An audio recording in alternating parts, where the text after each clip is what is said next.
night, everybody. This is May 21st, 2018. It is 5:30 p.m. We're in the Thomas J. Smith Council Chambers. Meeting number 10 is now called to order. Would you all please stand and join us for the Pledge of Allegiance? I pledge allegiance to the flag of the United States of America and to the republic for which it stands, one nation, under God, indivisible, with liberty and justice for all. Thank you. Kathleen, roll call, please. Phillips, Aye, here. Graham Murray, Here. McCampbell, Aye, here. Rinker, Here. Wilson. Here. Okay, we have a proclamation, peanut butter. I have a proclamation I'm excited to read. Whereas historic preservation is an effective tool for managing growth, revitalizing neighborhoods, enhancing districts and communities, fostering local pride, and maintaining community character while enhancing livability. Historic preservation is relevant for communities across the nation, both urban and rural, and for Americans of all ages, all walks of life, and all ethnic backgrounds. And whereas it is important to celebrate the role of history in our lives and the contributions made by dedicated individuals in helping to preserve the tangible aspects of the heritage that has shaped us as a people.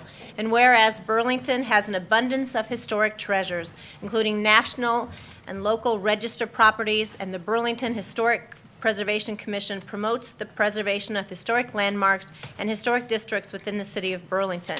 And whereas this place matters, love that theme, that's the theme for National Historic Preservation Month 2018, co-sponsored by the City of Burlington Historic Preservation Commission and the National Trust for Historic Preservation. Now therefore, we, the City of Burlington, Iowa, do hereby proclaim May 2018 as Historic Preservation Month in the city of Burlington, and we call upon the people of Burlington to join their fellow citizens across the United States in recognizing and participating in this special observance. Signed and sealed this 21st day of May, 2018. Shane A. McCampbell. Steve Freeman.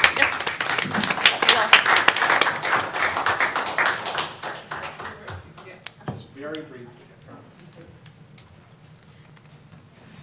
Steve Freeman, 1717 South Main, Chair of the city's Historic Preservation Commission.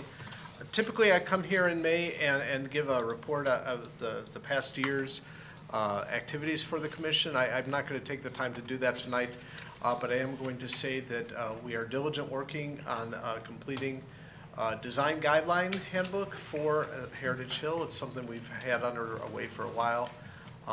Working with a certified local government grant and consultants putting that together. So we hope very soon to have that released, and we'll have some kind of public information session when that's ready. So thank you for this recognition, and as I remind the council every year, it's not good because it's old because it's good. Love it. Thank you. Thanks, Steve. Thank you. All right. Next on the agenda tonight, we have the consent agenda. All matters listed under item 1, consent agenda, having been discussed, are considered to be routine by the city council and will be enacted by one motion. There will be no separate discussion of these items. If a discussion is desired, that item will be removed from the consent agenda and will be considered separately. On the consent, we have the usual finances and miscellaneous, minutes of previous meetings, payroll and city claims, beer, liquor, wine, and cigarettes, reports, and bonds. We have 6 resolutions. First is a resolution approving nuisance abatements for various properties. The second is a resolution approving final acceptance and final payment for the 2018 8th Street Emergency Sewer Repair. The third is a resolution approving final acceptance and final payment for the Parkview Care Facility Asbestos Abatement and Demolition Project. The fourth is a resolution approving professional service agreement with Veenstra and Kim for construction inspection. The fifth is a resolution approving 28E agreement for mutual aid fire protection between the City of Burlington, Iowa and the Biggsville Fire Protection District, Illinois. The sixth is a resolution amending fees for building and construction permits for the City of Burlington, Iowa. We also have 3 hearings set for June 4th. The first is consideration of plans and specs for the 2018 Patterson Street Erosion Repair Project. The second is consideration of plans and specs for 2018 Public Works Public Works Roof Replacement Project. And the third is consideration of plans and specs for the 2018 1106 Washington Street Drainage Improvements. And we also have 2 appointments, Mayor Pro Tem. We have, For the airport authority, Elizabeth Van Vlexally. And then also for low rent housing agency, we have Edward Prill. Thank you. Does anybody like to have any of these items removed from the consent? Yes, sir? Dwight Mulch, 231 Can I have you, South. can I have you come? Yes. Yes, sir. Dwight Mulch, 231 South Third, and I'd like to address the council in regard to the Airport Commission appointment. Okay. Is that Okay. appropriate to do that now, or? No, we'll be coming back to that. Thank you, sir. Okay, any other items from the audience? I see none. Can I get a motion, please? Your Honor, I have a motion to approve all listed under item I, consent agenda, with the exception of Airport Authority appointment. Second.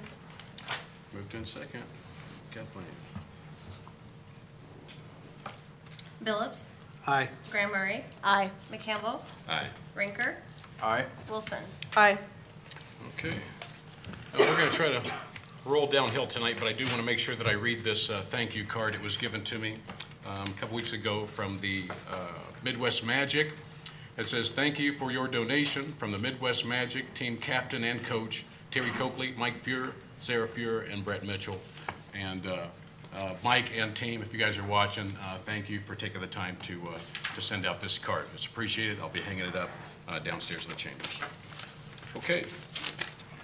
Next, we have some properties for sale. This is time set for a hearing for consideration of sale of property locally known as 232 South Sixth Street, City of Burlington, Iowa, with conditions. Publication's been made in the Hawkeye as prescribed by law. Mr. Tisland?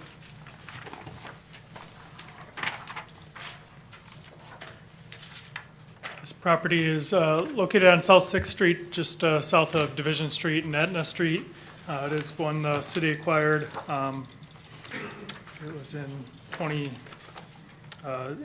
November 2017 through the owner. It was a building that had been placarded abandoned, unsafe, needed quite a bit of work.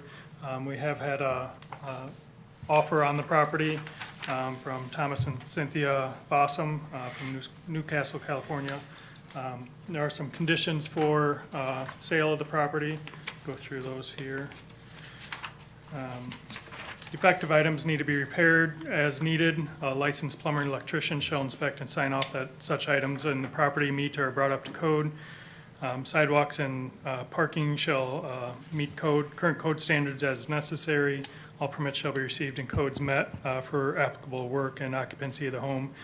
Purchaser shall maintain property and yard and hold insurance on the property until upon approval of sale by the council.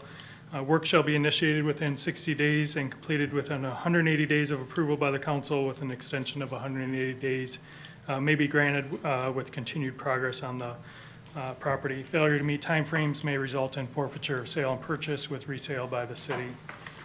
This is a home built in 1871, a two-story brick home, 4-bedroom, 1-bath on an 80 by 117-foot lot. There's the home and then a lot, selling those as one property. A lot of clean out and upgrades needed on the property, including porches, decks, roof, other surfaces. But anyone interested does have to follow and meet those requirements as well, so. Okay. All right, we're going to open up this auction process for the property of 232 South Sixth Street. This is going to make a lovely home. So we have our first bid of $500 from Thomas and Cynthia Fossum, Newcastle, California. Let's let the bidding begin. Do we have any other bids?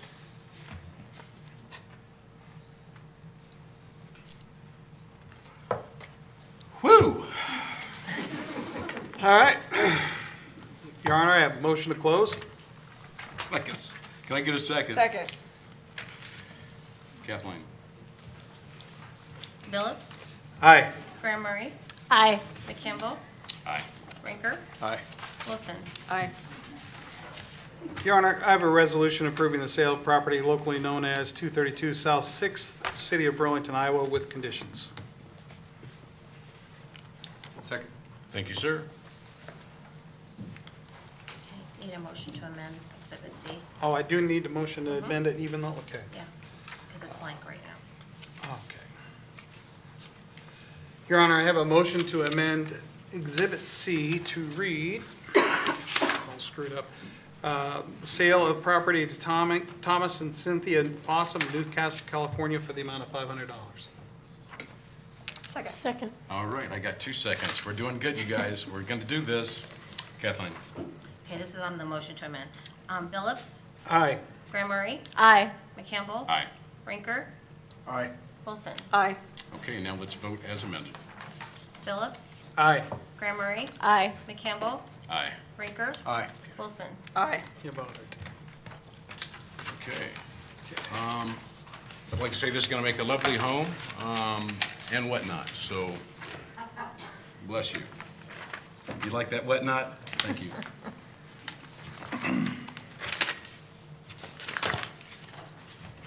Okay, next we have a hearing for consideration of a sale of property locally known as 209 South Gunnison Street, City of Burlington, Iowa, with conditions.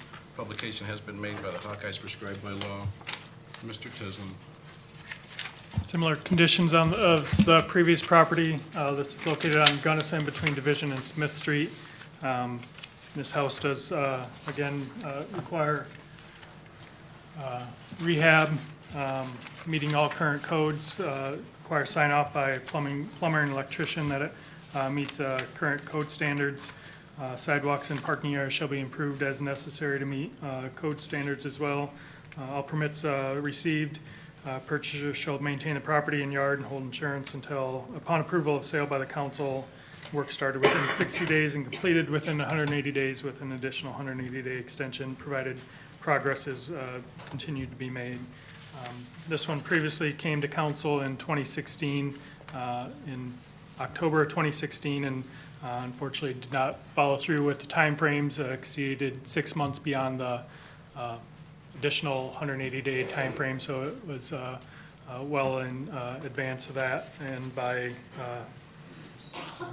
required as per the conditions of the sale, does come back through the process. So we did have some interest in the property, expected a bid on it, but had not received a bid to date, but did have some that stated they did have interest in it. So if we do not receive a bid today, we would continue to market it and bring that back at a future meeting. Okay, sounds good. We're going to open this auction up. This is property 209 South Gunnison Street. It is a vacant house. We're looking for a minimum bid of $500. This is going to make somebody a lovely home. And little kid, you could bid on it if you know where your mother keeps your checkbook. Do I have an opening bid of $500 tonight?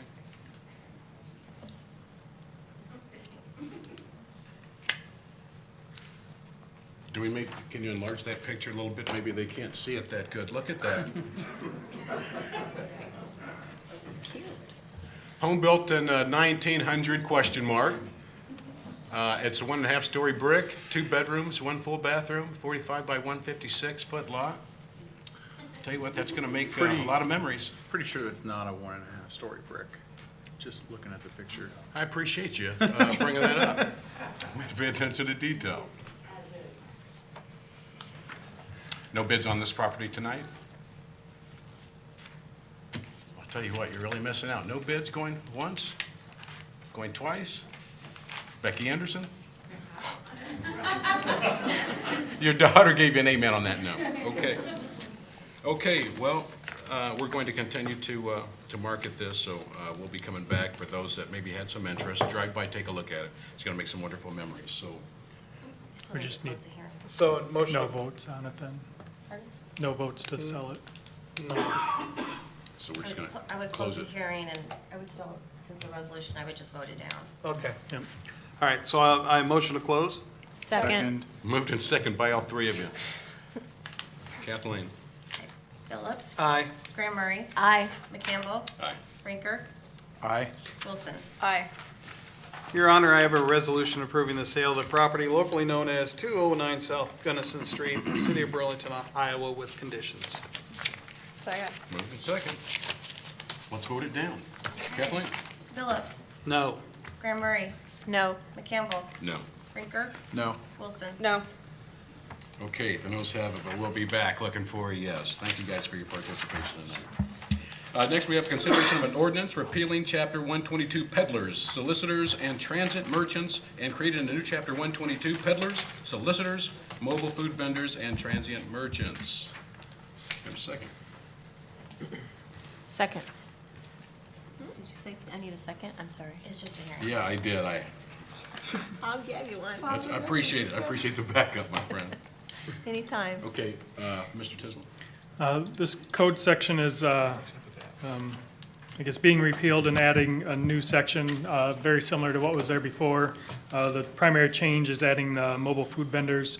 We've had quite a few requests for that in the last couple of years, and they've fallen under peddlers, but not specifically defined in our code as mobile food vendors. So we wanted to make that change so that we're all under the same understanding of what qualifies as a mobile food vendor and what their requirements are under our code. So most of the code section did not change. The only sections that were added are in bold in the ordinance, and that primarily references what a mobile food vendor is defined as, and then where they fall within our code.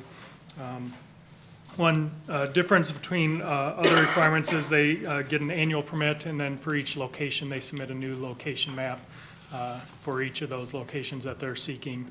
But they do not have to submit a full application every time they're looking to do a new location. As long as they have that one application on file at the beginning of the year, they can just submit maps going forward. So we have some that do one-day events in a parking lot on Roosevelt one weekend, and then maybe on Mount Pleasant the following weekend, and they have to submit the full right now they submit the full application every time. So this clears up some paperwork for staff and for the applicants, reducing some of that time, but still going through the process of notifying where the location is and getting sign off on that. Any questions, concerns from the audience? I see none. Council? Good. None here. Your Honor, I have a motion to close. Second. Thank you. Kathleen, let's vote. Phillips, Aye. Graham Murray, Aye. McCampbell, Aye. Rinker, Aye. Wilson. Aye. Your Honor, I have a motion for the preliminary adoption of the first reading of an ordinance repealing Chapter 122 peddlers, solicitors, and transient merchants, and creating a new Chapter 122 peddlers, solicitors, and mobile food vendors and transient merchants. So moved. Can I get a second? Second. Thank you. Kathleen, let's vote. Phillips, Aye. Graham Murray, Aye. McCampbell, Aye. Rinker, Aye. Wilson. Aye. All right. Next, we have consideration of a fiscal year 2017-2018 budget amendment number 1. Stephanie Stucker. Hello. In your packet was the budget amendment that we published in the Hawkeye on May 9th as required. I'll just go through some of the different increases we're having in revenues and expenses, and if anybody has any questions, just let me know. Revenues were increasing approximately 1.1 million. 300,000 of that is the SAFER grant. We hadn't received the grant when we did the original budget. We're increasing ambulance revenues by 100,000, bond proceeds 200,000, and then we also increase our transfers, and transfers are just transferring money from one account to another. It's not additional expenditures, it's just a transfer between funds. So on the expenditure side, we're increasing public safety for the fire SAFER grant, the expenses we're incurring there. Also on the police side, just 164,000 for building expenses, some overtime, and we had a vehicle that needed to be replaced. Again, we got insurance proceeds, but we'll have the expenditure on that side. For Public Works, we've got a little bit more expenses in the building out at the Public Works, and the depot expenses are a little bit higher than we originally budgeted. In general government, we're doing some remodeling of the bathrooms here, and insurance was a bit higher than what we originally budgeted. Under the debt service function, we're increasing 200,000 for the bond fees. Culture and Rec, we're increasing that 155,000. We've had a little more expenses in forestry and parks, and then most of that is our trust accounts, where that's money that's given to us We have to hold it specifically for a purpose. A lot of times we don't know when the expenditures will be, so we just estimate it, and then as the year goes through, we will increase them based on, how much cash they have on hand and what we think they're gonna expend by June 30th. All the other expenses are under the business type, a lot of them under sewer. We had some sewer consulting, we had the plant line break, and the sewer separation increases there. Almost all the sewer expenditures that are higher than originally budgeted are just going to be paid with cash on hand. So we don't need, it's coming out our reserves that we already had built up in the sewer fund. So workers' compensation was higher than we had budgeted, and self-insurance, and then we had some parking was a little bit higher. We've got a lot of activity going on in the parking fund with the new signage, so we've increased that. So does anybody have any questions on those? I think we're good. Okay. Thank you, Steph. Any questions or concerns from the audience? Okay. I have a motion to close. Second. Moved and second. Kathleen, let's go. Phillips. Aye. Graham Murray. Aye. McCampbell. Aye. Rinker. Aye. Wilson. Aye. Your Honor, I have a resolution approving fiscal year 2017-2018 budget amendment number 1. Second. Let's vote. Kathleen? Phillips. Aye. Graham Murray. Aye. McCampbell. Aye. Rinker. Aye. Wilson. Aye. Okay. Ordinances. Number 1. Your Honor, I have a motion for the preliminary adoption of the second reading of an ordinance creating Chapter 163A, junk vehicles of the Code of Ordinances for the City of Burlington, Iowa. Second. Mr. Tisdale? This section applies to vehicles on private property. Currently, this is handled under our Environmental Nuisance Code, Chapter 163, but there isn't a lot of definition or clearly laid out abatement process. So by having this new section of Code 163A, it better lays out the process specifically for junk vehicles as far as notification, what qualifies as a junk, abandoned, or obsolete vehicle, and what notification of the property owner or owner of the vehicle is necessary. So this hopefully better lays out the process for staff and for individuals with vehicles on what's allowed and what's required and what that notice timeframe is. But again, this is not a new section of code other than it's being pulled out of our existing section just to better clarify what the process is. Questions or concerns from the audience? I see none. All right, and Leon hasn't budged. Yes. How you doing, Leon? Counselor? I didn't see anything wrong with it. Been through it a couple of times. Okay, well, let's go ahead and vote on this thing. Kathleen? Phillips. Aye. Graham Murray. Aye. McCampbell. Aye. Rinker. Aye. Wilson. Aye. Okay, well done. Number 2. Your Honor, I have a motion for the final adoption of an ordinance amending Chapter 163, Environmental Nuisances of the Code of Ordinances of the City of Burlington, Iowa. Second. Mr. Tisdale? No changes from the previous reading. Again, this is a update of our code based on review by staff, looking at what other communities do, and also by our attorneys to make sure we're following proper standards and laws as defined within our code, and the ability to address nuisances in a timely manner and efficient manner. So a lot of the changes were made based on recommendations for our attorney to make sure proper language is within the code, and then looking at what other methods can we utilize for abating nuisances and notification. The primary one being the notice by publication, which still requires a placard as we do typically right now. That generally will not change what our current process is for tall grass, junk, and garbage and debris such as that. So hopefully individuals won't see a big change there, but by our code, this will allow us to be doing things properly. And then, I guess, better defining what abatement is, what the remedies are for failure to abate with municipal infractions and other items within the code. So if there's any specific questions, we've covered this quite a bit. I can try and answer those as well. We'll deal with the audience first. Any questions or concerns from the audience? I didn't call your name yet, Leon. I just did that. Leon Shahan, 1821 Mount Pleasant Street. I guess I'm still confused on the method of service here. Depending on what you're talking about, you may or you may not receive notice by certified mail. I just think it's best. Certified mail certainly isn't cheap, but I just think for all the other money that the city spends, you could at least pay postage to notify somebody. There's been enough instances under the items, and I'm looking at 163.10, that they really should get certified mail in all cases. And then the only other comment, believe it or not, is a thank you.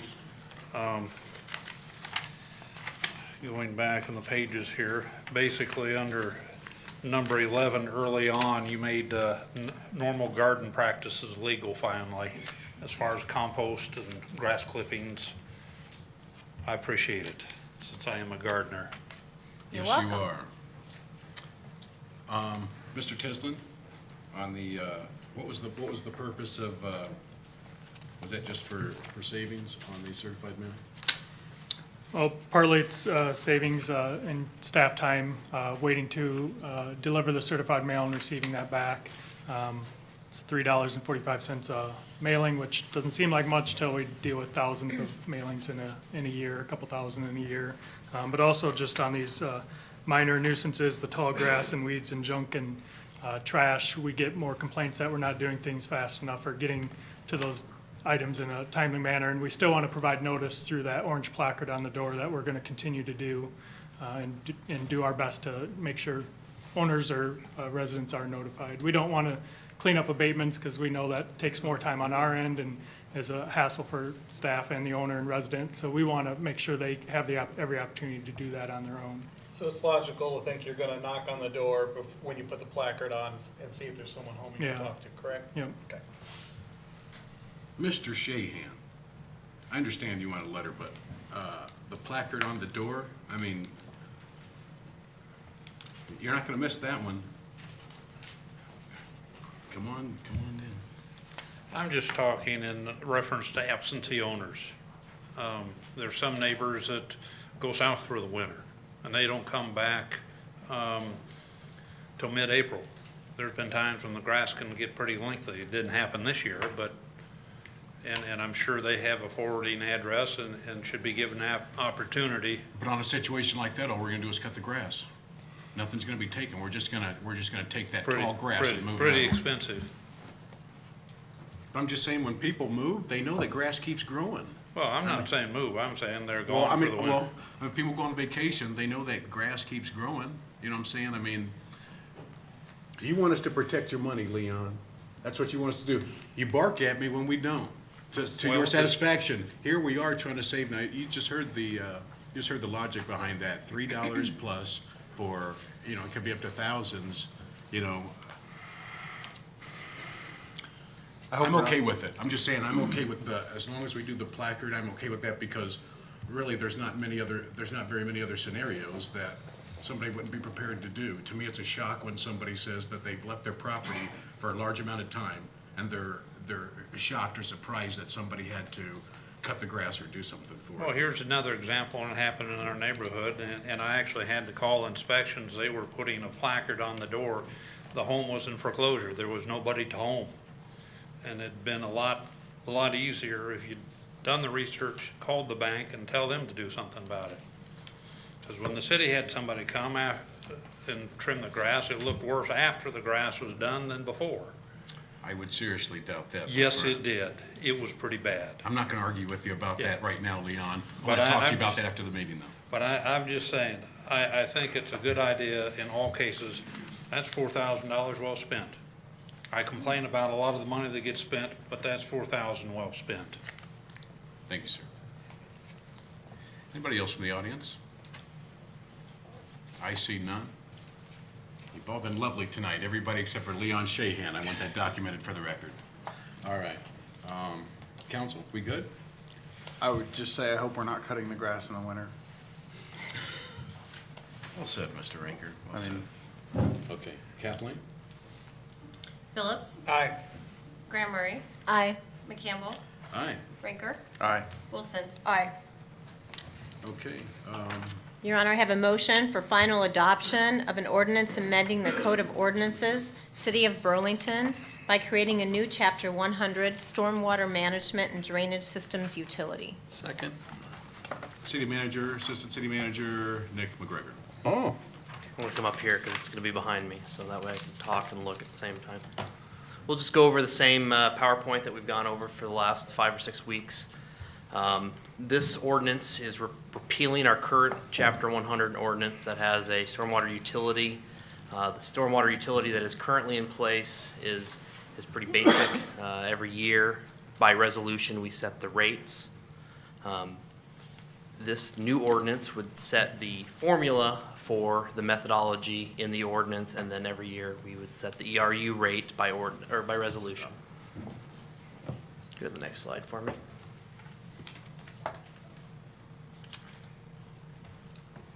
So this is our current fee structure that's set by resolution. We actually did this back in March, knowing that we would be trying to change the formula, but the residential unit is not changing.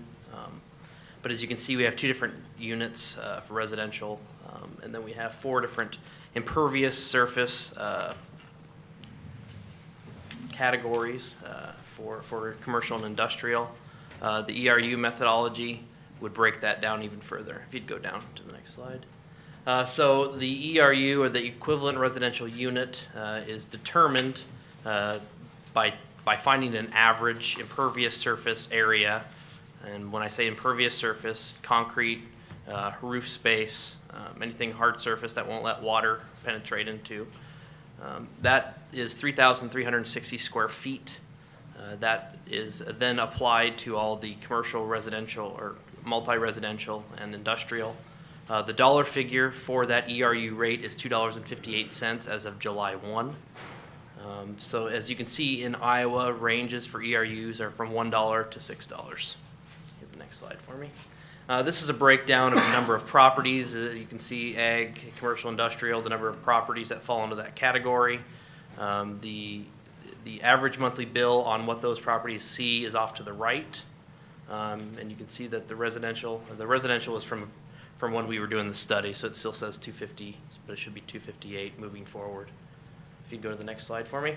And this is a breakdown of our current, the biggest thing is the residential isn't changing. So single-family residential won't see a change from the previous structure to the current structure, or what will be the current structure. The commercial, industrial, multifamily is where the changes will happen. The applied of the impervious surface will still be relatively the same idea, but it's just the amount of units that it's broken up into. Previously, we had 4 different categories. Now we'll have, essentially thousands of different categories that the properties will fall under as far as what their ERU structure is. So you can see off to the left the impervious square footage, and then kind of the correlation to what the bill will be underneath the ERU method. You hit the next slide. This is just a snippet of how impervious surface is calculated, and then the bill that correlates. When we hired Veenstra and Kim to do the study, they went through and they calculated all the impervious surface using aerials. So not 100% accurate, understood on that, but they went through and they calculated all the impervious surface for parcels. So they're based off the parcel. There's still some logistics that we have to do to break down parcels that maybe have more than 1 meter service to that property. And that's the end of it. I can answer any questions. I've went over this several times, but I kind of get lost in the minutia of going through it over and over again. So, any questions? Let's not get you too lost in the minutia, my friend. Let's start with the audience. Anybody from the audience has any questions or concerns about the minutia that he just got us all lost in? I see none. Council? No. We've been through it, 6 times now?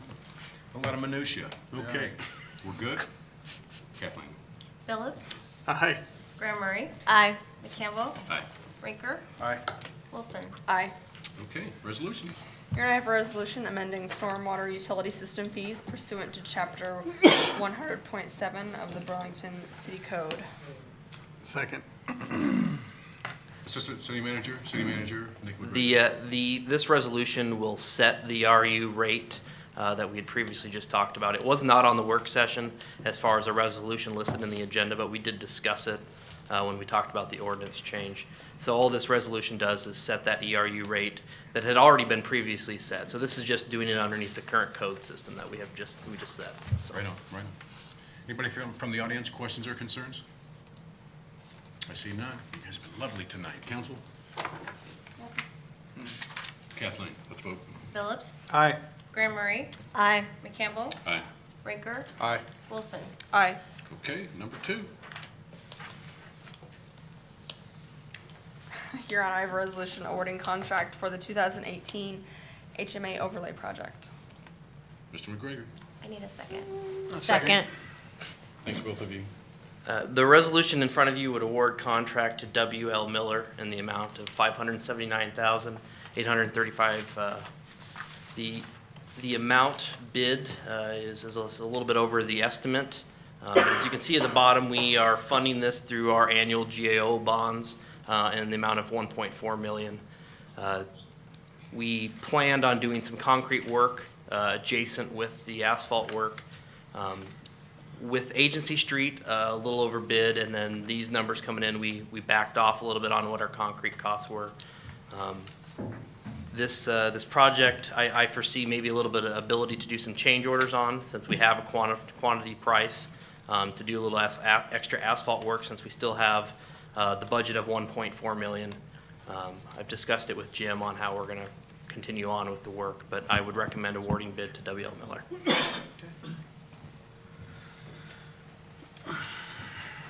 Questions or concerns from the audience?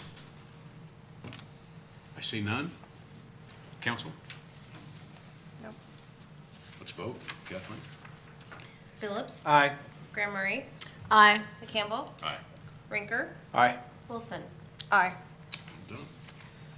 Here I have a resolution awarding contract for the 2018 Seal Coat Street reconstruction. Second? Second. Thank you both. This resolution in front of you would award for the 2018 seal coat. The resolution in front of you currently says awarding amount in the amount of $348,000 and change. It was dialed back when we initially saw the budget and then the dollar figures that came in. After discussing it with Jim, there's an amendment in front of you to award for the full amount. In the previous year, we did not expend the full amount for seal coat work. We have the ability to cover the full cost, to be able to knock out quite a bit of roads. And Knock it out. if you would go to the next slide, it shows you a map of all the seal coat roads we'll be taking on in the full award project. So we actually got into some out year roads with this project because we felt that the pricing was pretty on as of last year. Unfortunately, that didn't come in the way that we had planned on, so that's why we backed it out. But my recommendation would be to award amount in the full amount. Thank you, sir. Questions from the audience, concerns? I see none. Council? I have a motion to amend the resolution awarding contract for the 2018 Seal Coat Street reconstruction by amending the contract award amount to the full amount of $425,743.73 to W.L. Miller. Can I get a second? Second. Okay, let's vote on the amendment. Phillips, Aye. Graham Murray, Aye. McCampbell, Aye. Rinker, Aye. Wilson. Aye. Okay, now let's vote as amended. Phillips, Aye. Graham Murray, Aye. McCampbell, Aye. Rinker, Aye. Wilson. Aye. Okay, moving right along. Here I have a resolution of support and financial commitment for the Main Street program in the city of Burlington, Iowa. Get a second? Second. Thank you both. There he is.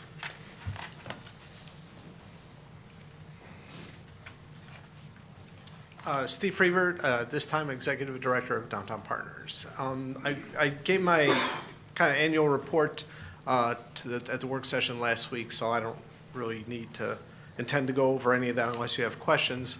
But this is for the three-way agreement between IEDA, Main Street Iowa, Downtown Partners, and the City of Burlington. A few changes from the last time, 2 years ago. This one is an 18-month agreement. From here on out, it'll be a 12-month agreement. It used to be that the City of Main Street were parties together. Now they've separated out those, so it's kind of a three-party agreement. And that makes, what was the purpose of that? Less or more paperwork? I think, yeah, I would hope so. I think it just kind of spells out the obligations on each party's behalf. Just want to make sure if there's somebody coming on the back end. Are there any questions or concerns from anybody from the audience? I see none. Thank you, sir. Council, are we good? Yes. Kathleen, let's do this. Phillips, Aye. Graham Murray, Aye. McCampbell, Aye. Rinker, Aye. Wilson. Aye. All right. Number 5. Your Honor, I have a resolution waiving the building permit fees for the Greater Burlington Area Sports Facilities project adjacent to the Recplex and permitting a delay of compliance with select building requirements. Can I get a second? Second. Thank you. There he is. Doctor. Good evening, Michael Ash. I'm here representing the Greater Burlington Sports Facility Board. And as we shared with you in work session, the last couple work sessions, we're attempting to put together a project near and across the street from the Recplex and would be located on the Greater Burlington Partnership property. And in our Monday discussion last week, there was concern expressed by Councilman Billups about the parking. And so we went back to the drawing board, and we indeed were able to move the building a little further east, creating space on the west for that parking. We showed that drawing to John. So we've made the adjustments I think we were looking for or looking to have happen. So we're making this request. Okay. Anybody from the audience? Questions or concerns? Okay. Council? But this is for waiving the building permit fees, right? So, yeah, this You- would you have include an amount on that? this would include building, electrical, plumbing, all those other, just based on the $4 million project, the building permit fee would be $36,000, and then estimated up to another $1,000 for electrical, plumbing, mechanical, could be less than that, but, for the $4 million project, it would be $36,000. Those funds go into the general fund, Right so. on, right on. Okay. Thank you, Eric. You guys good? Yes. All right, let's vote on it. Phillips, Aye. Graham Murray, Aye. McCampbell, Aye. Rinker, Aye. Wilson. Aye. Okay. Number 6. Your Honor, Right there. Your Honor, I have a resolution approving shared parking space for the Greater Burlington Area Sports Facilities project adjacent to the Recplex and permitting a delay of compliance with the required parking spaces on site. Second. Doctor. Yes, we will continue our conversation with Eric and others at the city related to parking requirements, and we are working with the city on a shared agreement so that some of the parking will happen in the Recplex complex and part of it will happen at the turf building. And we believe, our understanding, our guidance has been that if we are able to have the shared agreement, that we will be able to meet the building code requirements. Some questions or concerns from the audience? Oh, did you have something? Yeah, you wanted- so, okay, so this agreement specifically would authorize approval by the council for that shared parking. Chapter 170.30.505 of Burlington City Code specifies how much the parking required for each facility, and that up to 50% of the required spaces may be shared on adjacent property, provided approval is given by that property owner, and the city being the property owner, it requires council approval for that agreement. Based on the occupancy of 560 estimated, our code requires the occupancy divided by 4, 140 spaces total required by code as a minimum for the facility. So with the 50% shared, it would require 70 on site and 70 on the Recplex facility site. So those could be, on the Recplex side, could be met by this agreement. This does talk about developing a mutual access and maintenance agreement for the respective parking lots in the future as well, just as far as use and maintenance of those facilities, so that it's agreed upon that when those can be used by the other parties and who's responsible for maintenance. But this agreement specifically authorizes that 50% reduction in parking to be used on the Recplex side for this facility. This agreement also talks about the $500,000 contribution. This is the point on that.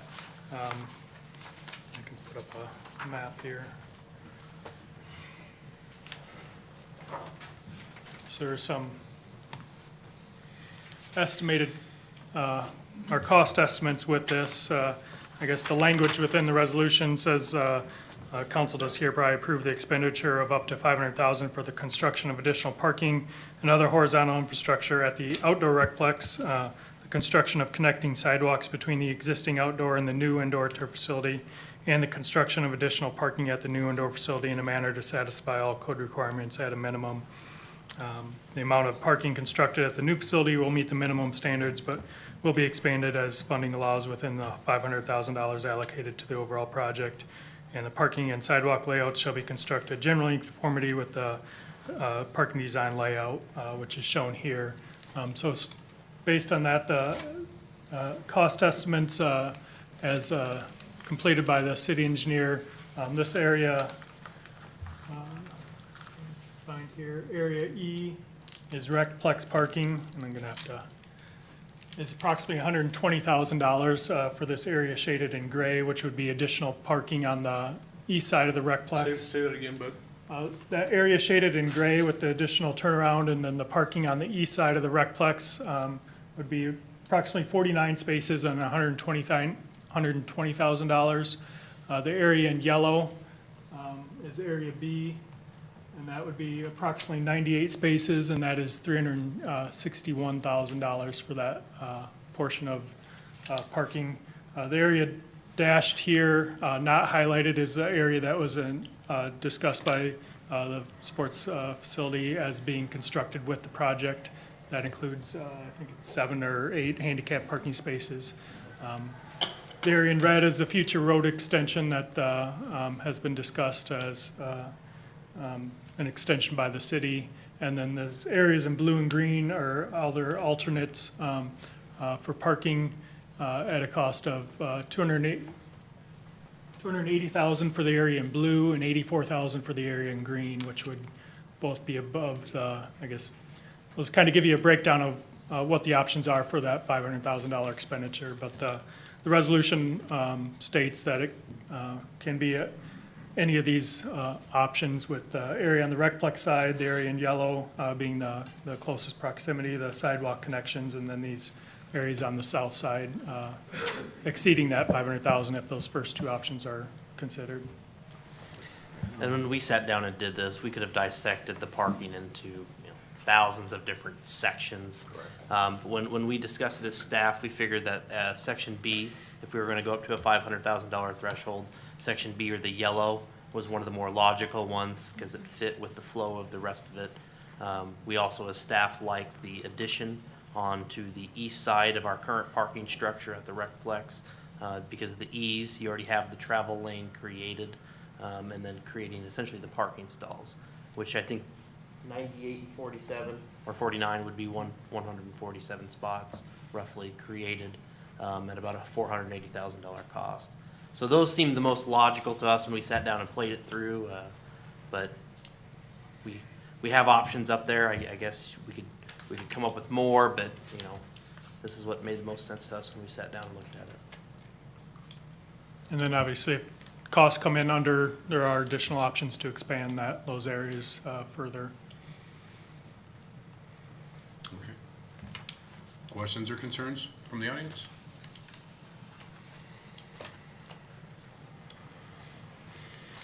Chris Repke, 1306 Madison Avenue.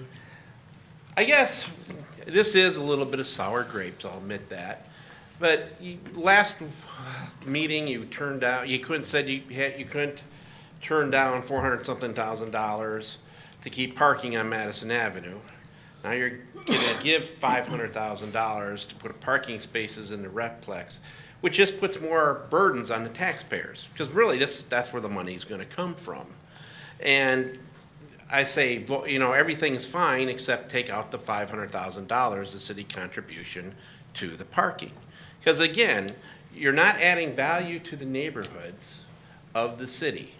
You need to save money up to start adding value to the neighborhoods rather than something outside of the neighborhoods that might draw people in, and yes, might draw money in, but it's not going to the neighborhoods that definitely need the help in the city.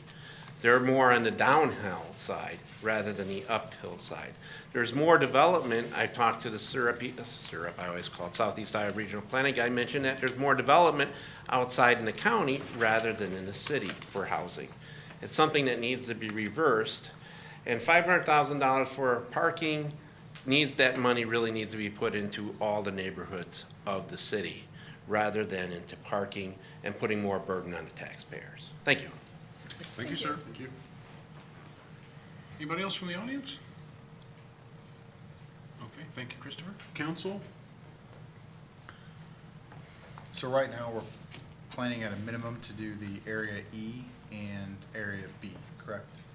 I don't think that's not necessarily decided upon in the passing of this resolution. I think that in there it discusses the ability to work that out. It's initially, right now, it's a contribution of $500,000. Whose ability? Do we work that out, or are they gonna work? Well, I don't know that answer. I mean, Probably more them than us, I would think. well, and we had some discussion on whether or not this was a city-built project, or we simply give the funds to the indoor rec facility to add on to the parking there, you know, what makes the most sense. But Jim wrote the resolution. I mean, it talks about a $500,000 contribution to infrastructure, parking specific mostly. Okay, so this is just for the. This is to keep transfer. it going, yeah, this is to keep it moving, right? I Pretty think much. this specifies that the council is willing to give that $500,000, and we need to then identify, are these the best options, or are there something else? I mean, But at some point in time, they're gonna have to come to us with plans, right?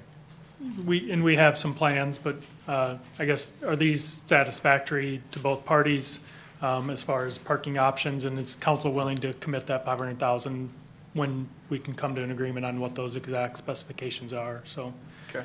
like this agreement allows the shared parking between the Recplex and the indoor facility to reduce their parking needs, which would then allow them to receive their building permit based on code, and then authorizes council to contribute up to $500,000 to a parking arrangement that's satisfactory to both parties. Okay. Well, and also to, just to underscore the notion that there's already a parking issue at the Recplex. Yeah. So the parking, this additional parking would be shared with the Recplex activity. So it would help to begin to address some of the parking issues at the Recplex. So it Absolutely. isn't just one-sided here related to the turf. It's a shared effort. In discussion with Kirk Danforth at the Recplex, the parking usage and needs are further south here where this facility is being built. The area north of the existing parking lot is used a few times a year on the major tournaments, but overall, people will come and park in this grass area before they can park in this paved area to the north here. So felt that these options on the east side of the parking area and where the turf facility is located were the best options rather than doing any paving north of that existing parking lot, so. Good. All right, thank you, sir. Kathleen? Phillips, Aye. Graham Murray, Aye. McCampbell, No. Rinker, Aye. Wilson. No. Okay, number 7.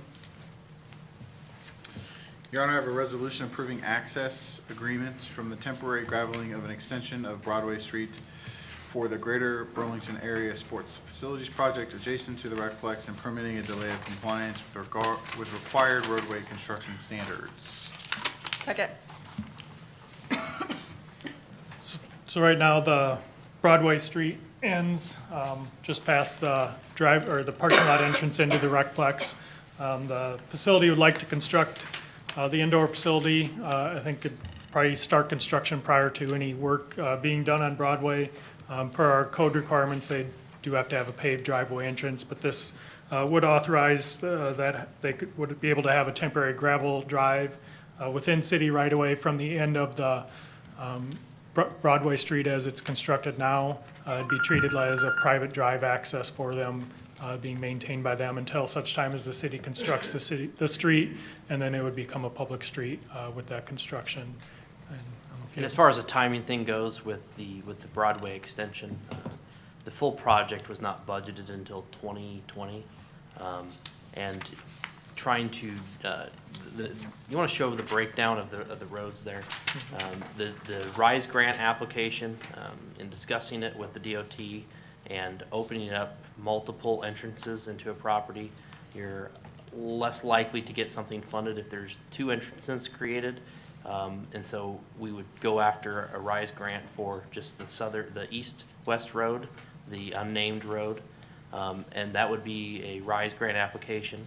But if you were to build the road prior to going down Broadway as an extension, you would put the RISE grant application at jeopardy of trying to do that. So you try and do it kind of simultaneously, but to try and do one in advance of the other one, or Broadway in front in advance of the RISE grant, would put that application in jeopardy. So that's kind of the reason for this resolution, to allow access off of, it created essentially a private drive off of something that's in the public right of way. But we're not jeopardizing that at this point, the grant. No. Okay. Questions or concerns from the audience? I see none. Council? Good? Yep. Kathleen? Phillips, Aye. Graham Murray, Aye. Campbell, Aye. Rinker, Aye. Wilson. Aye. Okay. Now we have appointments. Right, is that what we got left? Right, and it's both appointments, one resolution. Oh, this one. Okay. Well, the first one was in the consent agenda, wasn't it? No, it's just one resolution. You pulled the whole, you can't Oh, just okay. All right. pull the resolution. So I said it wrong. Okay. What was appointments? Airport Authority, Elizabeth Van Flex Sally, and Lowering Housing Agency, Edward Prill. Mr. Munch? I need it introduced and seconded. Oh, okay. I have 2 appointments, one for the Airport Authority, Elizabeth Van Fleck Sally, and Lowrent Housing Agency, Edward Prill. Second? Second. There you go. Okay, there you go. Now, Mr. Munch. Well, first of all, thank you for letting me address you.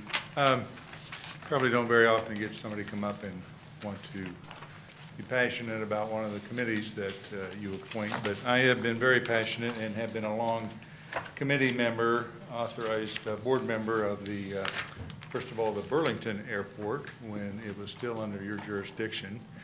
Helped very much in getting it to be an authority between the Des Moines County and West Burlington and Burlington when Mike Salamone was the airport manager. And I was initially on the board when it became the Southeast Iowa Regional Airport. I did leave it for a period of time because of work obligations, and then was asked to get back on. Was influential in bringing Mary Beard on. I will brag a little bit about that because I think she does an excellent job. I begged her to be a clerical to Sharon Liebert, knowing that Sharon was probably going to exit at that time. Also been very, very involved in the change of Air Choice One from Great Lakes, the FBO from our older FBO lack of services to Jet Air. I interviewed and went and almost drugged them over here for services that we needed as an airport. With all this said, I'm not going to keep boring you. I did list my qualifications for that board. I'm a pilot, been a pilot since 1986, but that's just a very little bit, a small amount that we even do, and very seldom do pilot issues come up out at the board. So I learned that I was no longer on, that my time had expired, and then normally when that happened, I was just, as the other members have been asked by Mary, do we want to continue serving or not? And I said, yes, I certainly do. And that's when I learned that there was a strong possibility that somebody else was going to be appointed in my place. It is a 5-member board. You may or may not know, and I would defer to somebody maybe a little more information, but as Iowa, I think it's 1978 rule as an authority, it has to be a 5-member board. And that's the E28 agreement, and I wish I knew a little bit more about it, but I think I understand it. You simply can't add somebody to the board because of that code that exists for an authority. I did make copies of that and have them here with me if you'd like to look at that. So, with that said, I would at least like to, if it's appropriate, at least like to provide you with my history, my qualifications. I will tell you that we're getting ready to spend or oversee over $10 million worth of construction projects out there the next couple of years. Runway 1836, as you should know because of your budget issues, 1836 has to be replaced completely. We've started that preliminary engineering with McClure Engineering and have done core samples. And because of my experience with concrete, I am an ACI engineer, an American Concrete Institute member, as well as the International Concrete Restoration Institute member. You can read all that if you want to, but I would like to at least oversee this project as a board member. Now, with that said, certainly there's going to be an engineering service there, but as we all know, that's not perfect either.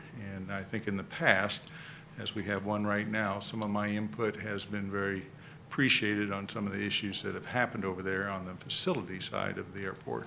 So with that said, I would be happy to answer any questions or comments.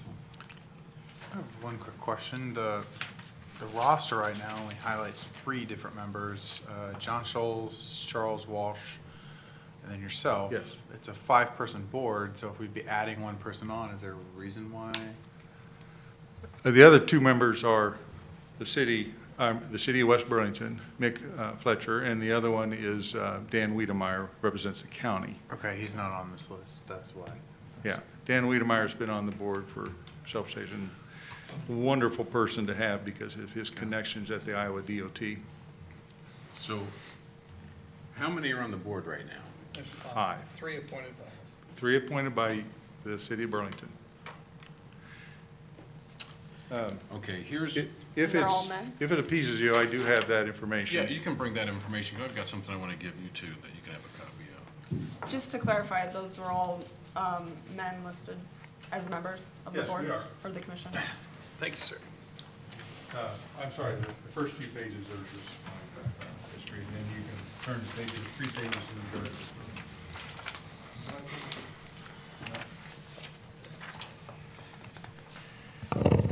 So I just want to, I know your accomplishments and what everybody says about how valuable you are, that sort of thing, and I want to reiterate that, yes, I did get that information that you've been a benefit to the board.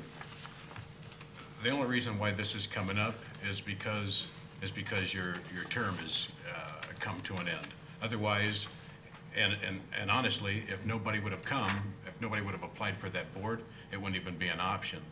Now, this I do want to read because this is part of the reason why this has to be done. It's Iowa Code Section 69.16A. It's a gender balance. It's all appointed boards, commissions, committees, and councils of the state established by the code, if not otherwise provided by law, shall be gender balanced. No person shall be appointed or reappointed to any board, commission, committee, or council appointed or reappointed to any board, commission, committee, or council established by the code, if that appointment or reappointment would cause the number of members of the board, commission, committee, or council of one gender to be greater than 1/2 of the membership of the board, commission, committee, or council plus 1 if the board, commission, committee, or council is composed of an odd number of members. You get the point. The bottom line is there are no women on that board. This supersedes all my feelings about how good of a job that you did and all of that good stuff. There's no getting around this. And the reason why I said this, my first thought was, I thought there were 3 people on the board. I was willing to say, all right, well, we'll bring this person in, and then we'll just change the ordinance. I thought there was 3. I didn't realize that there were 5 people on that board, because I was definitely willing to have the ordinance changed just for your expertise because it is highly spoken of. But that being said, this is Iowa code. This is something that you don't grapple with, and if we do ignore this, as a matter of fact, if I'm correct, what we're supposed to do is, we're supposed to wait for even up to 90 days. Am I correct on that, Kathleen? That we would have to wait up to 90 days to see if a woman would, Right, 3 months, 90 days. But it says all appointed, let me finish reading this and you guys can see what you Yeah, want to, absolutely. because again, this is, it's not a personal deal. All appointed boards, commissions, committees, and councils of a political subdivision of the state that are established by the code, if not otherwise provided by law, shall be gender balanced as provided by subjection 1, unless the political subdivision has made a good faith effort to appoint a qualified person to fill a vacancy on a board. We're supposed to do this, commission, committee, or council. Nobody went after this person, she just applied on her own, though. It says, to fill a vacancy on a board, commission, committee, or council in compliance with section number 1, it says, in complying with the requirements of this subsection, political subdivisions shall utilize a fair and unbiased method of selecting the best qualified applicants. Where did I skip over? I missed that. Don't miss that that part. With subsection 1 for a period of 3 months that has been able to comply. We're spoken, yeah, not only, I'm not saying that this is the best route, and I understand what you're saying, because I had a conversation with you, and you are the talent, there's no doubt about that. But Well, first of all, what is the penalty? what is the, What would be the penalty? I mean, what I don't understand is, the fact is that you are kind of saying to me now, okay, you might be the better candidate, but you go get to sit on the bench here because you're not a female. And I understand that there should be equality for things, but the fact is, I think you still would want to try to put the best person on any of your boards that you have that opportunity. She did apply for other boards. She checked several on there. I think one of them was the library and a number of things. I'm not saying that that's appropriate, but the fact is, apparently, that particular board, the Airport Commission, is not just her only interest there. I would like to stay on the board, and I will leave you with this thought and then get off my high horse about that. But if you look at Burlington, the most valuable 2-mile stretch of concrete is that airport runways. Runway 1836, 1220, or 1230, I'm sorry.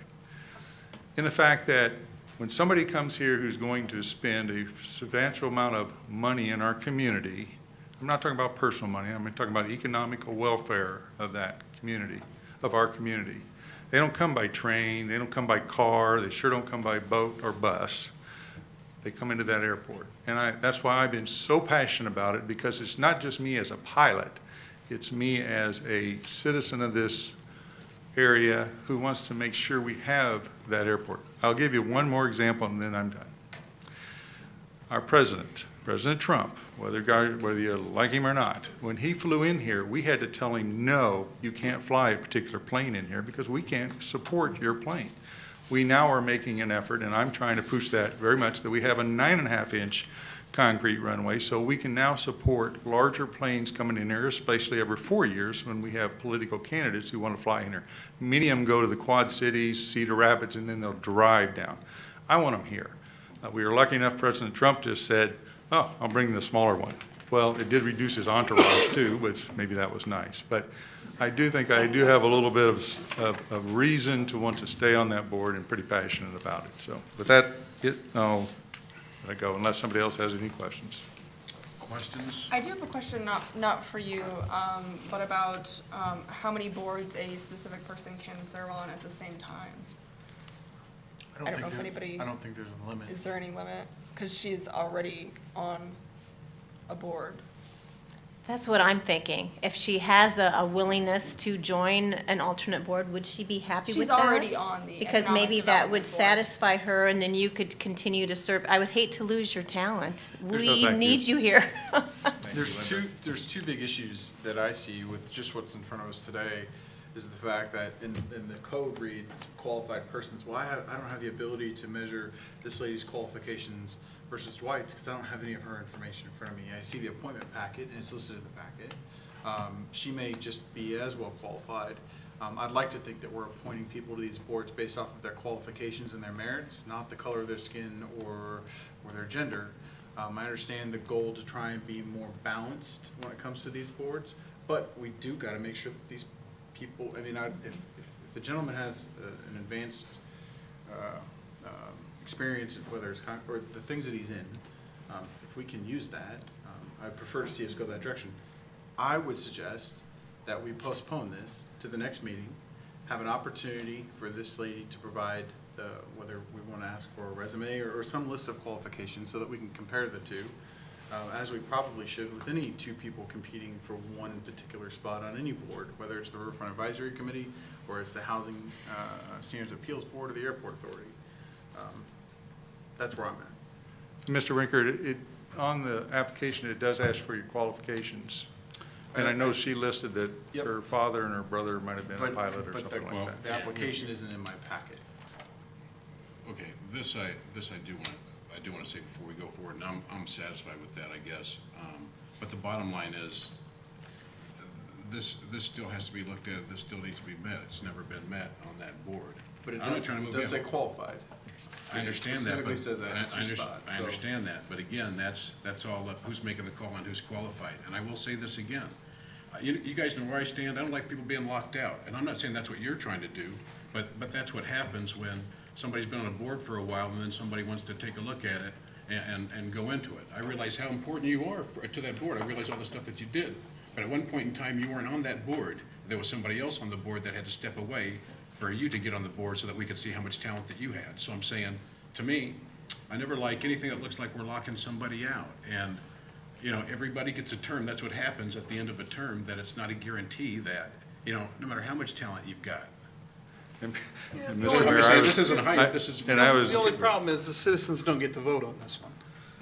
So We're the ones that dictate how this will go. we're the ones that dictate this, and I'm sure she's qualified and appreciate her spirit. By the same token, my personal opinion, since we're gonna vote on this here pretty quickly, is we shouldn't ever throw a talented, committed individual out because their term is up. And if they wish to, we don't have to go through the learning process again. To get where that's at. And, I understand there's gender balance and all, and that, and we've got balance here. I'm not saying that that's not important, but that shouldn't be the only criteria. And that's what I'm hearing, well, we have to comply with this. Well, okay, what you said, what's the penalty if we don't comply? I agree, John, and I know that there is some newer people on the aviation board right now, and they are struggling. There is a tremendous learning curve, and I fear that if we allow another new person on, again, they're gonna struggle. And is What if that the this best lady's not benefit happy that for we're not Burlington? allowing her to be on this board? That's why my suggestion was, let's postpone this week and allow her an opportunity to at least. Oh, well, it's getting postponed, that goes without saying, but I'm just saying that's, I think the code reads gender neutrality and balance, but it also screams qualifications as well. So it's listed in there multiple times, So maybe this would be something we would ask. so. I don't oversee any boards here, but gender balance becomes an issue across the state for boards that are very heavily favored in one gender over the other.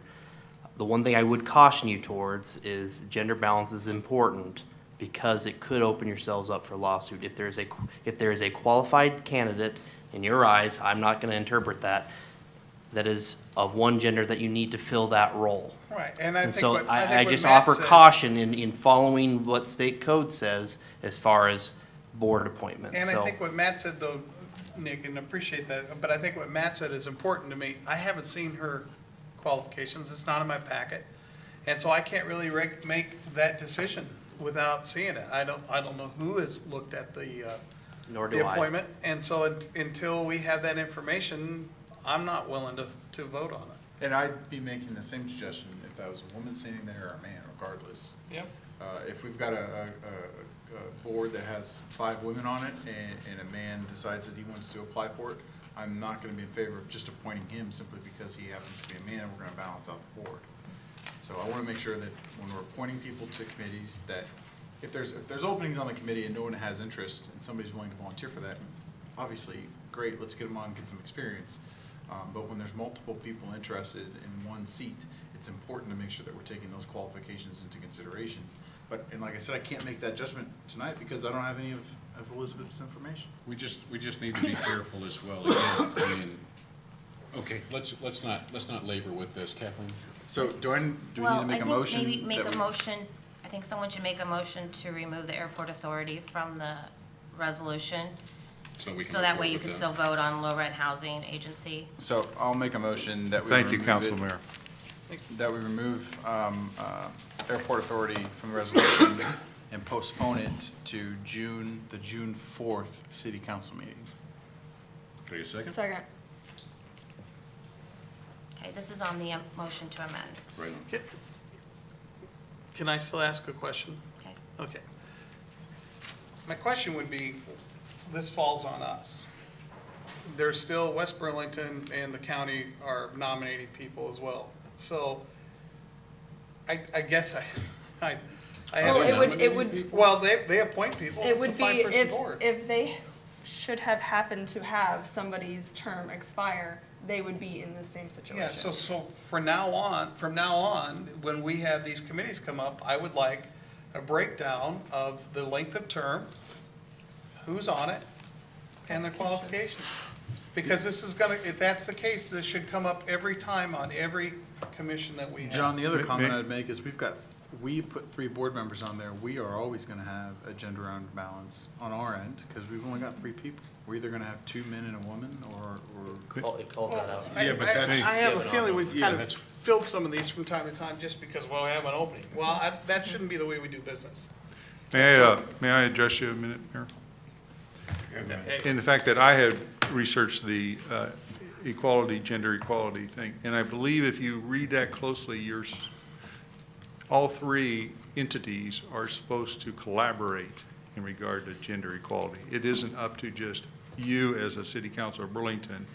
It is all 3, if I remember the subsection It's the political reading of subdivision that. that's say I don't- created is to be gender balanced. Right on. Okay. So anyway, and sorry. that's the part 2 of it. So let's vote on. So on the Let's go ahead. amendment, That's right, we're gonna vote on the amendment. which removes the airport authority. Right. Okay. Kathleen? Phillips. Aye. Graham Murray. Aye. McCampbell. Aye. Rinker. Aye. Wilson. Aye. Okay, now let's vote as amended. Okay, with Remove just the low-rent housing. Right on. Phillips. Aye. Graham Murray. Aye. McCampbell. Aye. Rinker. Aye. Wilson. Aye. Okay, we'll come back to this. You've got to appreciate passion. I know that. All right.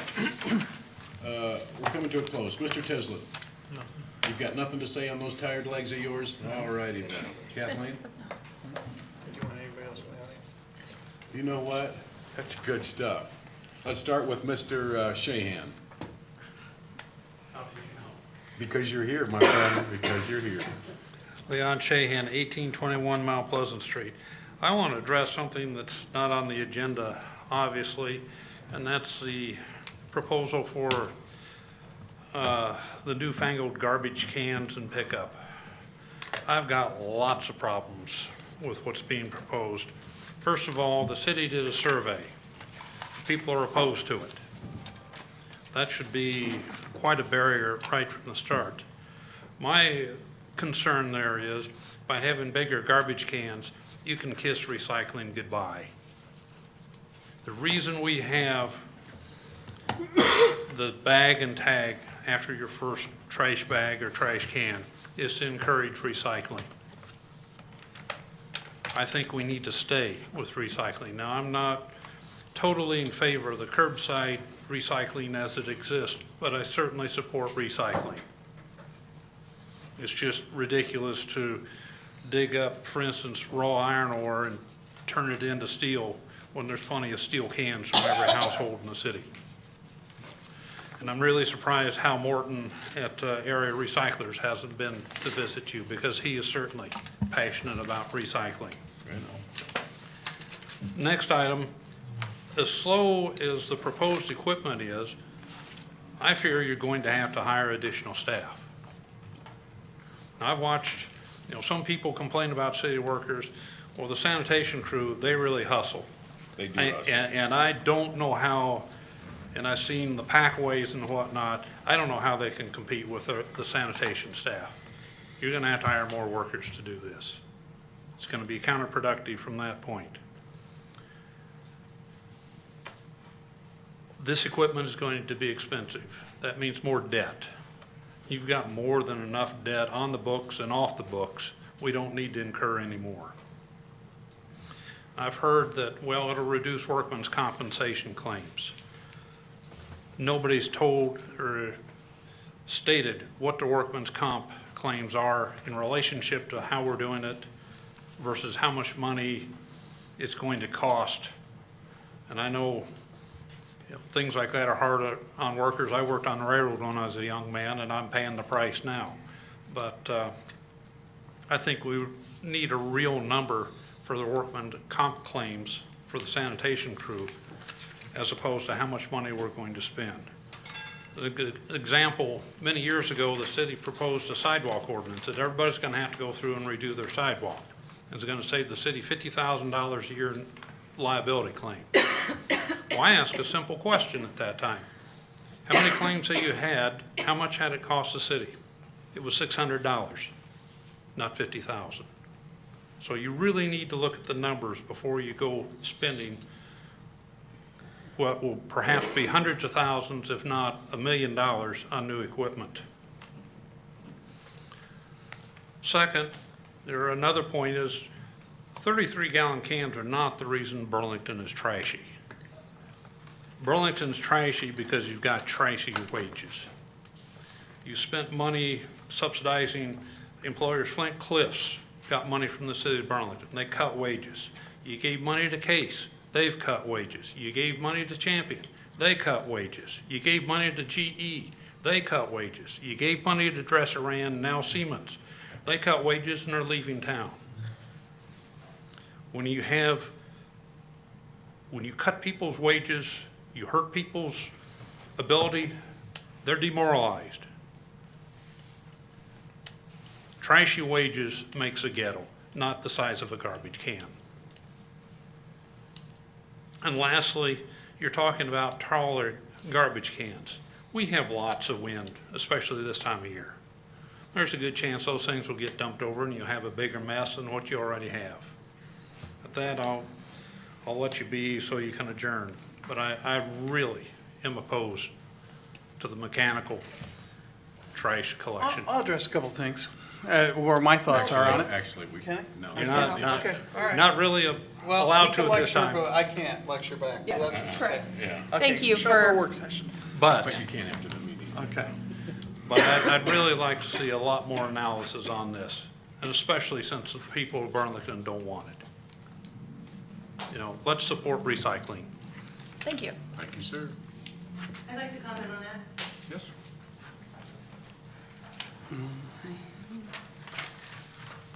I'm Kathleen John, 2604 Flint Hills Drive. You did a survey, they said no, that should be the end of it. You shouldn't still be debating it. I didn't get a survey, plus, that's the other thing, is not everyone got a I survey. didn't get one.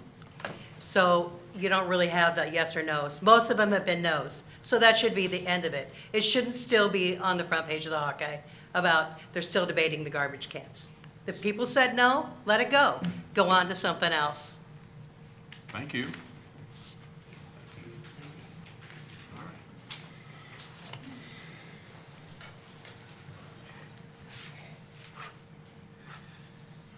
Freddie Starling, 517 South 7th Street, Burlington, Iowa. And I'm just here tonight to give praise and thank City Council, City of Burlington, for the beautiful shelter house that is in Gladys White and Devin White Park. Thank you. I believe we have eliminated trying to put up makeshift tents sitting in the sun by you putting this shelter house up. And also eliminating when you hook up 3 or 4 cookers, you have to go back and try to hit the breakers and all of that to try to keep your food warm. And after all, this is just one day. And, you know, the reason for this day. And I feel like tonight that also we should be exempt from everything. But anyway, thank you. Thank you. I looked at the electricity, and I believe we have plenty of power down there. Thank you, Eric. We appreciate you. Thank you very much. I just wanted to come down and thank you. And I want to put another shout out for our chief. Thank you, Chief. I think last time I was here was a little misunderstanding about what I said, and that weren't what I meant. So we got that straight. I believe in if I say something publicly, I think I should come back and make sure that it be corrected because it was a misunderstanding. So I thank you tonight. Well, thank you. Thank you very much. I just have another comment about, just because, I know you guys have already discussed this. Just say your name and address Oh, again, sir. Kathleen John, 2604 Flint Hills Drive. I know you guys have already discussed this and it's over. I just want to tell you, stop spending our money. This was worth it. I went online, found chairs for $50. I want For, what was that? Which one are you showing? captain chairs. I went online, I wouldn't even look at, but I went. But I just want to say, stop spending our money. This is not, you're not here for comfort, you're here to decide. Well, I'm not saying you shouldn't be comfortable, but $190 a chair, that's a little, That's a and- good price. All right. God bless just you. stop spending the money. There's 3 new council members because they didn't like the old council. When the next time, there might be more new council members. Hopefully so. I hope so. Thank you. Thank you. Anybody else from the audience? Doctor. Michael Ash, 2934 Woodland Drive here in Burlington.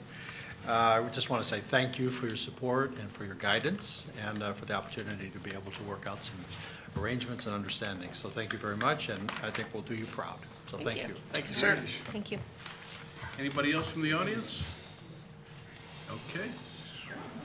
Kathleen, you got nothing? All right, LGN. Just want to thank everyone that participated in the Great River Bridge Run last Saturday. It felt like I was running in a microwave oven that was on. It was extremely hot. But we took the race up, raised the bar, and I'm happy. We had ice-cold water at the end, great finisher medals, ice-cold adult beverages at the end, great band. So come and check us out next year. We're taking your suggestions to heart. It's even going to be bigger and better than ever before. So thank you, everyone that participated in that, all the volunteers, everybody. Fun time. Thanks. I got a little thing coming on. Wednesday. Open those up. I am opening them up. Wednesday, 11 to 1, drive-by community field. Sturzing's, as anybody's been following, had to change their oil, which changed the taste of their chip. And so they had a problem where there was a little bit of a public relations. They brought in a food scientist. The bag still tears wide open. So we sampled them today, and they're inviting the public to drive by Community Field, 11 to 1, on Wednesday, sample the chips, give the feedback. This is an iconic Burlington employer, and they're not just saying, well, lump it. They're trying to make sure that this chip is, Burlington chip, iconic chip, is protected, and the same thing you've always wanted. So please stop by and give them some feedback. As a dietitian, I think these chips are better than ever before, so I give them 2 thumbs up. Pass that bag. So it's not a commercial plug, but it's a plug about an employer, so. But they are pretty tasty. All right. Mayor Pro Tem. Absolutely. So, of course, the farmer's market has started. Yes, man, she's got beef against me. Snake Alley Criterium this weekend. Get out there for that. It's amazing to see those bikers right up Snake Alley. I know it's hard to even run up it from the. Walk? Yeah, that too. And citizens can sign up still at 6 laps. I tried to talk that down to about 1 or 2, but told me that the rules state you have to do 6 minimum. We also have the Kiwanis Pancake Breakfast on Saturday. get out there and support that. And who doesn't love pancakes? I do. So it's, good cause. Get out there and eat a bunch of pancakes. And then go watch bikes or go around and around. It's pretty crazy. And that is all I have. Yeah, standing on Snake Alley is really cool. If you've never done it, it's a bucket list item. It is. Counselor Rinker. Who won, Eric? You or Jim? Jim? Did he? By a lot or a little? A fair amount. This is by enough. Fair amount? They both got me. Okay, all right. But- Just a reminder, I won't be here the next 2 weeks. I'll be calling in on the phone, so anybody here in 2 weeks will get to listen to my voice, but I won't be here. My wife and I and kids are going to England tomorrow, so that'll be good. Kudos to Burlington Fire Department. I just did a 24-hour ride-along with them the other day. Went in at 7 a.m. I had to break away because I got called away for jury duty. That was kind of weird. And then I went back. We did, there was 24 calls that day. And it was everything from medicals to save the guy in a bucket truck and some other crazy stuff. It was all fun until you went to bed and you get woken up at various times in the middle of the night. 4 times to be exact, to go take care of business. So I commend them for what they do. It was definitely an eye-opening experience. I would encourage, actually I would challenge each and every one of you sitting up here to do the exact same thing. I commend you for doing that with the new baby and you're not getting any sleep as it is. Because it's one thing to go and spend a couple of hours and maybe go on a couple of different ride-alongs, but it's a completely different thing to sit there and watch them all work, whether they're working on reports or they're inventorying the ambulance or even just understanding the frequency by which they have to go do things. So I definitely learned or have a whole new appreciation and perspective for what they do. Somebody asked me the other day if I was going to do a solid waste ride along. I don't know if I will, but that could be interesting. Sure he will. He's done it. Tanner's done it. Tanner does that. Other than that, that's it. Very good. Nick McGregor. The only thing I would add tonight is as you may have noticed or experienced, Agency Street east of Roosevelt has become quite congested with the restrictions on left-hand turns and the restriction in lanes.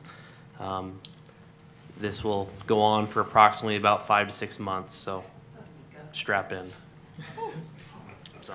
Just want to, we did have a Great River Bridge run this weekend. Saw many people down there. It was great. Stuker was there. She ran it. She does everything. So anyways, we're just impressed with you. You're all over the place. Mayor Pro Tem was there, helped pass out medals. It was really, it was just a fun event. It really was. Linda Graham Murray ran it. She was there getting her sweat on and all that good stuff. Eric Tislin. I was really impressed with how you were running. You didn't cheat like our city manager did, but we'll talk about him later. But it was just a, it was a fun event. It really was, and it was big. I just want to give a shout out also to Tabitha Girdner and Katie Music, who put a lot of hard work in, and anybody else that I'm forgetting. I just want to say touche. It was awesome. Tom Walls was there, letting off the big loud cannon when nobody was expecting. So.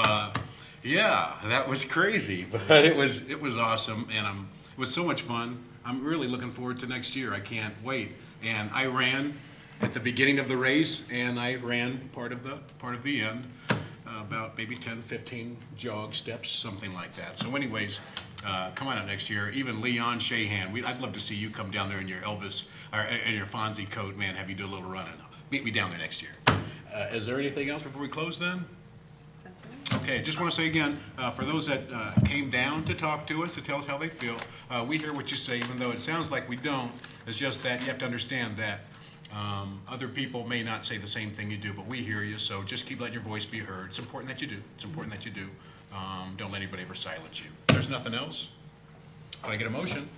Motion to close? Second. So moved and second. Kathleen, let's do this. Phillips. Aye. Graham Murray. Aye. McCampbell. Aye. Rinker. Aye. Wilson. Aye.